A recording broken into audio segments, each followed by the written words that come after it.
തൃശൂർ പുന്നത്തൂർ കോട്ടയിലുള്ള കാർമുകിൽ വർണ്ണന്റെ ആനകൾക്ക് മറ്റാനകളേക്കാൾ ഒരു തരിയോളമെങ്കിലും പ്രതാപ ഐശ്വര്യങ്ങളേറുമെന്ന് ഈ സെറ്റപ്പെല്ലാം കണ്ടിട്ട് ആരെങ്കിലും വാചാലരാവുകയാണെങ്കിൽ തൽക്കാലം സമ്മതിച്ചു കൊടുക്കാതെ തരമില്ല. കാരണം തെളിവുകൾ പത്തരമാറ്റിൻ്റെ പരിശുദ്ധിയുമായി ഇതാ ഇങ്ങനെ കൺമുന്നിൽ തന്നെ നിൽക്കുന്നു. കാണുന്നില്ലേ? ഉയർന്ന തലക്കുന്നിയും വീണെടുത്ത കൊമ്പുകളും 18 പാൽ നഖങ്ങളും നിലത്തിഴയുന്ന വാലുമെല്ലാമായി നിൽക്കുന്ന വില്ലാളി വീരന്മാരെ. നടയമരങ്ങളിൽ തെളിയുന്ന ഐശ്വര്യങ്ങൾക്കും നിലാവുദിച്ച പോലുള്ള നിലവിനും കണ്ണേറ് തട്ടരുതേ എന്ന് ശുദ്ധ മനസ്കരാരെങ്കിലും കണ്ണനോട് പ്രാർത്ഥിച്ചാൽ പോലും അതിന് കുറ്റം പറയാനാവില്ല. ഈ കോട്ടയ്ക്കുള്ളിലെ പൗരാണിക പ്രൗഢി വിളിച്ചോതുന്ന കെട്ടിടങ്ങളും വലിയ തണൽക്കുടകളുമായി നിൽക്കുന്ന വൃക്ഷങ്ങളും അണമുറിയാതെ എത്തുന്ന ടൂറിസ്റ്റുകളും എല്ലാറ്റിനുമുപരി കോലത്തിരിമാരുടെ വീരസ്യങ്ങൾ പതിഞ്ഞ മണ്ണിലെ കെടാത്ത ചൈതന്യവുമെല്ലാം ചേരുമ്പോൾ ആന അറിയാത്തൊരു പകട്ട് ഇവരിലെല്ലാം വന്നു നിറയുന്നു. ഗുരുവായൂരപ്പൻ്റെ എണ്ണം പറഞ്ഞ ആനകൾ അങ്ങനെ ഉണ്ടും ഉറങ്ങിയും വിശ്രമിച്ചും ആമോദത്തോടെ കഴിയുന്ന ആനക്കോട്ടയിൽ നിന്നും ഒരാളെയാണ് ഞങ്ങൾ ഇന്ന് നിങ്ങളുടെ മുന്നിൽ അവതരിപ്പിക്കുന്നത്.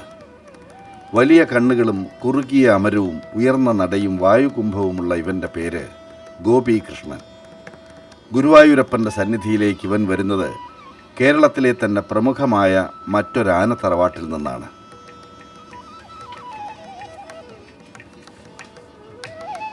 നാണു എഴുത്തച്ഛൻ ഗ്രൂപ്പിലെ ആനകളെന്ന് പറഞ്ഞാൽ കേരളത്തിലെ മറ്റേതൊരാനയും ഒരു നിമിഷം ഒന്ന് വഴിയൊഴിഞ്ഞു നിന്നു കൊടുക്കും. എഴുത്തച്ഛൻ തറവാട്ടിലെ ബലറാമാണ് ഇവനെ 1989 ഗുരുവായൂരപ്പന് നേർച്ചയായി നൽകുന്നത്. ഗുരുവായൂരപ്പനുമായുള്ള വലിയൊരു ആത്മബന്ധമാണ് ബലറാമിനെ ഗോപീകൃഷ്ണൻ ഉൾപ്പെടെയുള്ള 8 ആനകളെ ഭഗവാന് പല കാലങ്ങളിലായി നടക്കിരുത്തുവാൻ പ്രേരിപ്പിച്ചിട്ടുള്ളത്. ഈ കർമ്മം മറ്റാരും അറിയുന്നത് പോലും ഇഷ്ടപ്പെടുന്നില്ല ബലറാം.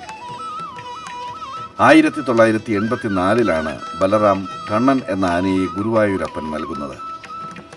കുസൃതി കുടുക്ക എന്ന് പേര് കേട്ട കണ്ണൻ ആനയോട്ടത്തിന് നിരവധി തവണ സമ്മാനങ്ങൾ നേടിയിട്ടുണ്ട്. 84 ശേഷം 5 വർഷങ്ങൾ കഴിഞ്ഞ് ഭഗവാൻ വീണ്ടും ഒരു ആനയെ ബലറാമനോട് ചോദിച്ചു.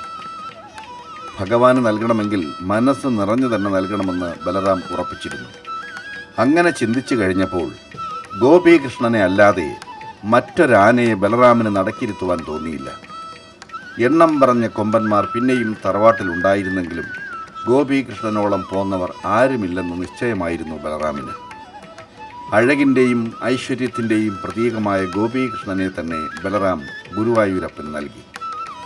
ഗോപീകൃഷ്ണനും കണ്ണനും പുന്നത്തൂർ കോട്ടയിൽ എത്തിയതിന് പിന്നാലെ 6 പേർ കൂടി വിവിധ കാലങ്ങളിലായി ഇതിനിടയിൽ ഗുരുവായൂരപ്പൻ്റെ ആനത്താവളത്തിൽ എത്തിച്ചേർന്നു. ഒരു കുടുംബത്തിലെ 8 അംഗങ്ങൾ ഇവിടെയും അങ്ങനെ നിൽക്കുന്നത് കണ്ട് ആഹ്ലാദിക്കുകയാണ് ഉണ്ണിക്കണ്ണൻ. ഭഗവാന്റെ ആ സന്തോഷം നിറഞ്ഞ ഉള്ളലിവോടെ ഏറ്റുവാങ്ങി തൻ്റെ കർമ്മമണ്ഡലത്തിലൂടെ നീങ്ങുകയാണ് ബലറാം, യാതൊരു പരിഗണനയും ആവശ്യപ്പെടാതെ.